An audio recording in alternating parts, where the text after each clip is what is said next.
ರಾಜ್ಯ ಕೆಪಿಸಿಸಿ ಉಸ್ತುವಾರಿ ರಣದೀಪ್ ಸುರ್ಜೇವಾಲಾ ಬೆಂಗಳೂರಿಗೆ ಬಂದು ಸಚಿವರ ಸಭೆ ನಡೆಸಿದರು, ಶಾಸಕರ ಸಭೆ ನಡೆಸಿದರು.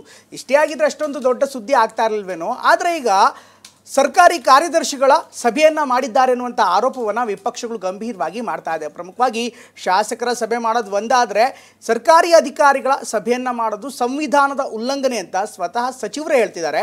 ಹೀಗಾಗಿ ಈ ವಿಚಾರ ಈಗ ಕಾಂಗ್ರೆಸ್ ಮನೆಯಲ್ಲಿ ದೊಡ್ಡ ಗದ್ದಲಕ್ಕೆ ಕಾರಣವಾಗ್ತಾ ಇದೆ. ಸುರ್ಜೇವಾಲಾ ಅವರು ಖಾಸಗಿ ಹೋಟೆಲ್ಗೆ ಕೆಲವು ಅಧಿಕಾರಿಗಳಿಗೆ ಬುಲಾವ್ ಹೊರಡಿಸಿದ್ರು ಅನ್ನುವಂತ ಮಾಹಿತಿ ಹರಿದಾಡ್ತಾ ಇದೆ. ಅಧಿಕಾರಿಗಳನ್ನ ಕರೆದು ಮಾತನಾಡುವಂಥದ್ದು ಕಾನೂನು ಬಾಹಿರ ಆಗುತ್ತೆ. ಮುಖ್ಯಮಂತ್ರಿಗಳು ಅವರನ್ನ ಸೂಪರ್ ಮುಖ್ಯಮಂತ್ರಿ ಮಾಡಿಬಿಟ್ಟಿದ್ದಾರೆ. ಸಂವಿಧಾನ ವಿರೋಧಿ ನೀತಿ ಕಾಂಗ್ರೆಸ್ ಅಳವಡಿಸಿಕೊಂಡಿದೆ. ಸರ್ಕಾರಿ ಅಧಿಕಾರಿಗಳನ್ನ ಕರೆದು ಅವರೆಲ್ಲ ಮಾಡ್ತಾರೆ ಅಂದ್ರೆ ಅದು ಸಂವಿಧಾನಿಕ ವಿರೋಧವಾದಂತ ಕೃತ್ಯ. ಅವ್ರ ಹೇಳಿಕೆಗಳಿಗೆಲ್ಲ ನಾವು ಉತ್ತರ ಕೊಡ್ಕೊಂಡು ಕೂತ್ಕೊಳ್ಳೋಕ್ಕಾಗಲ್ಲ. ಇದೇ ರೀತಿ ಮುಂದುವರೆದ್ರೆ ನಾವು ಅವ್ರು ಎಲ್ಲಿ ಕರೆದಿರ್ತಾರೆ ಅಲ್ಲೇ ಹೋಗಿ ಅವರನ್ನ ವಿರೋಧ ಮಾಡಬೇಕಾಗತ್ತೆ.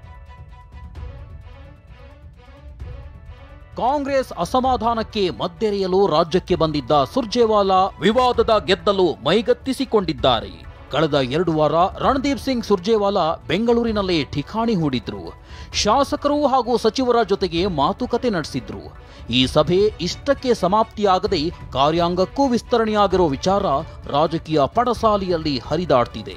ರಾಜ್ಯ ರಾಜಕಾರಣದಲ್ಲಿ ಸಂಚಲನ ಸೃಷ್ಟಿಸಿದ ಸುದ್ದಿಯನ್ನ ಇವತ್ತು TV9 ಕನ್ನಡ ಬ್ರೇಕ್ ಮಾಡಿದೆ. ಕಾಂಗ್ರೆಸ್ನಲ್ಲಿ ಕಿಡಿ ಹೊತ್ತಿಸಿದೆ ಸೂಪರ್ ಸಿಎಂ ನಡೆ. ಸರ್ಕಾರಿ ಅಧಿಕಾರಿಗಳಿಗೂ ಕೂಡ ಸುರ್ಜೇವಾಲಾ ಬುಲಾವ್ ಹೋಗಿದೆ. ಸುರ್ಜೇವಾಲಾ ಹಾಗಿದ್ರೆ 1-to-1 ಮೀಟಿಂಗ್ ನಡೆಸ್ತಾರ? ಪಕ್ಷದಲ್ಲೇ ಇದರ ಬಗ್ಗೆ ಆಕ್ಷೇಪಗಳು ಕೂಡ ವ್ಯಕ್ತವಾಗ್ತಾ ಇದೆ. ಅಧಿಕಾರಿಗಳ ಜೊತೆ ಚರ್ಚಿಸೋದು ಸಂವಿಧಾನ ವಿರೋಧಿ ಕೆಲಸ. ಇನ್ನು ಸುರ್ಜೇವಾಲಾ ಸೂಪರ್ ಸಿಎಂ ಅಂತ ಜೆಡಿಎಸ್ ಕಿಡಿಕಾರಿದೆ. ಬರೀ ಉಸ್ತುವಾರಿಯೋ, ಇವರೇ ಕರ್ನಾಟಕದ ಮುಖ್ಯಮಂತ್ರಿಯೋ? ಡಮ್ಮಿ ಸಿಎಂ ಡಿಸಿಎಂ ರಿಂದ ಕರ್ನಾಟಕದ ಸ್ವಾಭಿಮಾನವನ್ನು ಅಡಕಿಟ್ಟಿದ್ದಾರೆ. ಆಕ್ರೋಶ ಹೊರಹಾಕಿದೆ ಜೆಡಿಎಸ್. ಶಾಸಕಾಂಗ ಪಕ್ಷದ ನಾಯಕ ಸಿದ್ದರಾಮಯ್ಯ ನಡೆಸಬೇಕಾದ ಸಭೆಯನ್ನು ಸುರ್ಜೇವಾಲಾ ಹೇಗೆ ನಡೆಸಿದ್ರು ಎನ್ನುವುದು ಚರ್ಚೆ ಹುಟ್ಟುಹಾಕಿತ್ತು. ಇದೀಗ ಮತ್ತೊಂದು ವಿವಾದ ಸುರ್ಜೇವಾಲಾ ಸುತ್ತ ಗಿರಕಿ ಹೊಡೆಯುತ್ತಿದೆ. ಅದೇ ಅಧಿಕಾರಿಗಳ ಜೊತೆಗಿನ ಸಭೆ. ಶಾಸಕರ ಸಭೆಯನ್ನ ಕೆಪಿಸಿಸಿ ಕಚೇರಿಯಲ್ಲಿ, ಸಚಿವರ ಸಭೆಯನ್ನ ಕೆಪಿಸಿಸಿ ಕಚೇರಿಯಲ್ಲಿ ಮುಗಿಸಿ ವಾಪಸ್ ತೆರಳಿದಂತಹ ಸುರ್ಜೇವಾಲಾ ಅವರು ಖಾಸಗಿ ಹೋಟೆಲ್ಗೆ ಕೆಲವು ಅಧಿಕಾರಿಗಳಿಗೆ ಬುಲಾವ್ ಹೊರಡಿಸಿದ್ರು ಅನ್ನುವಂತ ಮಾಹಿತಿ ಹರಿದಾಡ್ತಾ ಇದೆ. ಸೆಕ್ರೆಟರಿ ಲೆವೆಲ್ನ ಅಂದ್ರೆ ಒಂದೊಂದು ಇಲಾಖೆಗೆ ಒಬ್ಬೊಬ್ಬ ಕಾರ್ಯದರ್ಶಿ ಅಧಿಕಾರಿಗಳು ಇರ್ತಾರೆ, ಅಂಥವರನ್ನೇ ಕರೆದು ಅವರಿಂದ ಕೆಲವೊಂದಿಷ್ಟು ಮಾಹಿತಿಗಳನ್ನ ಪಡೆದುಕೊಂಡಿದ್ದಾರೆ ಅನ್ನುವಂತಹ ಮಾಹಿತಿ ಇದೀಗ ಸಾಕಷ್ಟು ಸಂಚಲನವನ್ನ ಮೂಡಿಸ್ತಾ ಇದೆ.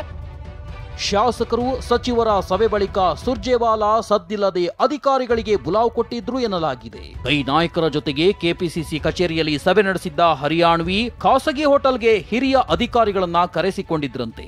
ಸೆಕ್ರೆಟರಿ ಮಟ್ಟದ ಹಿರಿಯ ಅಧಿಕಾರಿಗಳ ಜೊತೆ 1-to-1 ಸಭೆ ಮಾಡಿದ್ದಾರೆ ಅನ್ನೋ ವಿಚಾರ ಸಚಿವರ ಬಾಯಿಂದ ಬಾಯಿಗೆ ಹರಡ್ತಿದೆ. ಅಧಿಕಾರಿಗಳನ್ನ ಕರೆದು ಮಾತನಾಡುವಂಥದ್ದು ಕಾನೂನು ಬಾಹಿರ ಆಗುತ್ತೆ. ಸುರ್ಜೇವಾಲಾ ಅವರು ಈ ರೀತಿ ಸಭೆಗಳನ್ನ ಮಾಡಿದ್ರೆ ಅದರ ಉದ್ದೇಶ ಏನು ಅನ್ನುವಂಥದ್ದನ್ನ ಸಾಕಷ್ಟು ಜನ ಪ್ರಶ್ನೆಯನ್ನ ಮಾಡ್ತಾ ಇದ್ದಾರೆ ಮತ್ತು ಈ ಬೆಳವಣಿಗೆ ಹಲವು ಗುಮಾನಿಗಳನ್ನು ಕೂಡ ಹುಟ್ಟು ಹಾಕ್ತಾ ಇದೆ. ಸುರ್ಜೇವಾಲಾ ಅಧಿಕಾರಿಗಳಿಗೆ ಕರೆ ಮಾಡಿದ್ದ ಬಗ್ಗೆ ಕೆಲ ಸಚಿವರಿಗೆ ಮಾಹಿತಿ ಕೂಡ ಸಿಕ್ಕಿತ್ತು. ಮಾಹಿತಿ ಸಿಕ್ಕ ತಕ್ಷಣ ಕೆಲವು ಸಚಿವರು ಅಧಿಕಾರಿಗಳಿಗೆ ವಾರ್ನ್ ಮಾಡಿದ್ದಾರೆ. ಸುರ್ಜೇವಾಲಾಗೆ ಸಚಿವರ ಶಾಸಕರ ಸಭೆ ಮಾಡುವ ಅವಕಾಶ ಇದೆ. ಸರ್ಕಾರದ ಅಧಿಕಾರಿಗಳನ್ನ ಭೇಟಿ ಮಾಡಿ ಸೂಚನೆ ಕೊಡುವುದು ಸರಿಯಲ್ಲ. ಕಾನೂನು ಕೂಡ ಹೀಗೆ ಸಭೆ ನಡೆಸಿದ್ರೆ ಅವಕಾಶ ನೀಡುವುದಿಲ್ಲ ಅಂತ ಖಡಕ್ ಆಗಿಯೇ ಮಾಹಿತಿ ರವಾನಿಸಿದ್ದಾರೆ. ಪಕ್ಷದಲ್ಲಿ ಯಾರನ್ನು ಬೇಕಾದ್ರೂ ಕರಿಬಹುದು, ಬಟ್ ಸರ್ಕಾರಿ ಅಧಿಕಾರಿಗಳನ್ನ ಕರೆದು ಅವರೆಲ್ಲ ಮಾಡ್ತಾರೆ ಅಂದ್ರೆ ಅದು ಸಂವಿಧಾನಿಕ ವಿರೋಧವಾದಂತ ಕೃತ್ಯ. ಅವರು ಶಾಸಕರನ್ನ ಮತ್ತೆ ನಮ್ಮ ಪಕ್ಷದಲ್ಲಿ ಇರ್ತಕ್ಕಂಥ ಯಾರನ್ನು ಬೇಕಾದ್ರೂ ಕರೆದು ಅವರಿಂದ ಏನ್ ಮಾಹಿತಿ ಬೇಕಾದ್ರೂ ಕೇಳ್ಬೋದು, ಏನ್ ಪ್ರಶ್ನೆ ಬೇಕಾದ್ರೂ ಅವನ್ನ ಮಾಡ್ತಕ್ಕಂಥ ಹಕ್ಕು ಅವ್ರಿಗಿರ್ತದೆ. ಅಧಿಕಾರಿಗಳನ್ನ ಕರೆದು ಅವರಿಂದ ಇವರು ಮಾಹಿತಿ ಪಡಿತಕ್ಕಂಥದ್ದಕ್ಕೆ ಅವರಿಗೆ ಯಾವುದೇ ರೀತಿಯ ಕಾನೂನುಬದ್ಧ ಅವಕಾಶ ಇಲ್ಲ. ಸುರ್ಜೇವಾಲಾ ಶಾಸಕರು ಸಚಿವರ ಜೊತೆಗೆ ಮಾತುಕತೆ ನಡೆಸಿದ್ದಾಗಲೇ ವಿಪಕ್ಷ ನಾಯಕರು ಸೂಪರ್ ಸಿಎಂ ಎಂಬ ಅಸ್ತ್ರ ಹೂಡಿದ್ರು.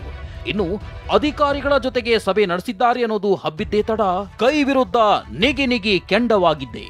ಇನ್ನೊಂದ್ಸಲ ಹೀಗೆ ಮಾಡಿದ್ರೆ ಸಭೆ ಮಾಡೋ ಜಾಗಕ್ಕೆ ಹೋಗಿ ಪ್ರತಿಭಟಿಸೋದಾಗಿ ಎಚ್ಚರಿಕೆ ರವಾನಿಸಿದೆ.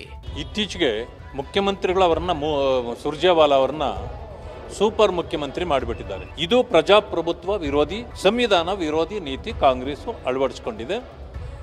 ಇದೇ ರೀತಿ ಮುಂದುವರೆದ್ರೆ ನಾವು ಅವ್ರು ಎಲ್ಲಿ ಕರೆದಿರ್ತಾರೆ ಅಲ್ಲೇ ಹೋಗಿ ಅವರನ್ನ ವಿರೋಧ ಮಾಡಬೇಕಾಗತ್ತೆ. ಇನ್ನು ಜೆಡಿಎಸ್ ರಾಜ್ಯ ಘಟಕ ಸುರ್ಜೇವಾಲಾ ರಾಜ್ಯ ಕಾಂಗ್ರೆಸ್ ಉಸ್ತುವಾರಿಯೋ ಮುಖ್ಯಮಂತ್ರಿಯೋ ಅಂತ ಪ್ರಶ್ನಿಸಿದೆ. ಈ ಬಗ್ಗೆ ಸಿಎಂ ಸಿದ್ದರಾಮಯ್ಯ ಸ್ಪಷ್ಟನೆ ಕೊಟ್ಟಿದ್ದಾರೆ. ದೆಹಲಿಯಲ್ಲಿ ಮಾತನಾಡಿರುವ ಸಿದ್ದರಾಮಯ್ಯ, ಅಧಿಕಾರಿಗಳ ಜೊತೆ ಸುರ್ಜೇವಾಲಾ ಸಭೆ ಮಾಡಿದ್ರೆ ಅದು ತಪ್ಪು, ಆದರೆ ರಣದೀಪ್ ಸುರ್ಜೇವಾಲಾ ಅಧಿಕಾರಿಗಳ ಸಭೆಯೇ ಮಾಡಿಲ್ಲ ಎಂದಿದ್ದಾರೆ. ಆಫೀಸರ್ಸ್ ಮೀಟಿಂಗ್ ಮಾಡಿದ್ದಾರೆ, ಒಂದು ಮಾತುಗಳು ಚರ್ಚೆ ಆಗ್ತಾ ಇದೆ ಸರ್ ಬೆಂಗಳೂರಲ್ಲಿ. ಮಾಡಿದ್ರೆ ತಪ್ಪು, ಅಧಿಕಾರಿಗಳ ಮೀಟಿಂಗ್ ಮಾಡಿಲ್ಲ. ನಿಮ್ ಗಮನಕ್ಕಿಲ್ವಾ ಸರ್ ಇದು? ನನ್ನ ಗಮನಕ್ಕೆಲ್ಲ ಮಾಡೇ ಇಲ್ಲ. ಇತ್ತೀಚೆಗೆ ಕಾಂಗ್ರೆಸ್ನಲ್ಲಿ ಗೊಂದಲಗಳು ತಾರಕಕ್ಕೆ ಏರಿದ ಹಿನ್ನೆಲೆಯಲ್ಲಿ ಪದೇ ಪದೇ ಉಸ್ತುವಾರಿ ಸುರ್ಜೇವಾಲಾ ರಾಜ್ಯಕ್ಕೆ ಆಗಮಿಸುತ್ತಿದ್ದಾರೆ. ಆದರೆ ಸಮಸ್ಯೆಗಳನ್ನ ಬಗೆಹರಿಸಬೇಕಾದ ಉಸ್ತುವಾರಿಯೇ ವಿವಾದಗಳನ್ನು ಮೈಮೇಲೆ ಎಳೆದುಕೊಳ್ಳುತ್ತಿರುವುದು ಸಚಿವರ ವಲಯದಲ್ಲಿ ಅನುಮಾನಗಳ ಬೀಜ ಬಿತ್ತಿರುವುದು ಮಾತ್ರ ಒಳ್ಳೆಯ ಬೆಳವಣಿಗೆಯಲ್ಲ. ಪ್ರಸನ್ನ ಗಾಂವ್ಕರ್, TV9 ಬೆಂಗಳೂರು.